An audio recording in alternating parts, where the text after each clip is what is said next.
మామూలు కాదు. సంక్రాంతి పండగంతా అంటే ఉభయ గోదావరి 2, తూర్పు గోదావరి అటు ఈస్ట్ గోదావరి 2. ఓకే. కోడి పందాలు చాలామంది గుండాట అని ఒకటి గేమ్స్ ఉంటాయి, కొన్ని గేమ్స్ గుండాట, పేకాట.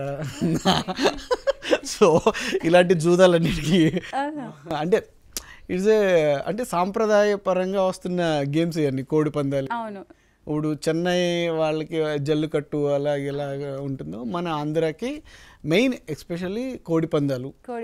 సో ఇంట్లో సంక్రాంతి ముగ్గులు మీకు తెలిసిందే కదా, ఇంకా గర్ల్స్ ముగ్గులు సందడి అది. ఇంకా ఆ 3-4 days సంక్రాంతి, భోగి, సంక్రాంతి, కనుమ, ముక్కనుమ, నా 4 days కూడా చాలా సందడిగా ఉంటుంది ఆంధ్ర మొత్తం. ప్లాన్ చేశారా ఇప్పుడు సంక్రాంతి మరి?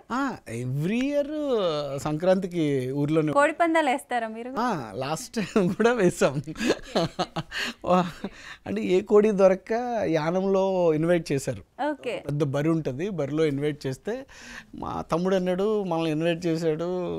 అదే చాలామంది ఇన్వైట్ చేశారు కదా, మనం ఏ కోడి పట్టుకెళ్ళకపోతే బాగోదేమో అని చెప్తే మా ఎదురుగుండా అమ్మమ్మ వాళ్ళ ఇంటికాడ ఆపోజిట్లో అత్త అని పిలుస్తాం. ఆవిడ కోడి బయట తిరుగుతూ ఉంది, కొంచెం చిన్నది, చిన్న పుంజు, అది దాన్ని సంకలో పెట్టుకుని తీసుకెళ్ళిపోయాం. అక్కడ చూస్తే మాది చిన్నది, మహా అయితే ఒక 1 kg ఉంటుందేమో అది. అక్కడ చూస్తే అన్ని బరిలోకి వచ్చే పుంజులన్నీ ఎలా ఉంటాయి, నెమలి, డేగ, కాకి, ఇలా డిఫరెంట్ కైండ్ ఆఫ్లో అవి పెంచుతూ ఉంటారు. సో మా అన్ని 3 kgs ప్లస్ ఉంటాయి, 3.5 kgs 4 kgs అంత. కోడి అంటే అవును ఎగ్జాక్ట్లీ. సో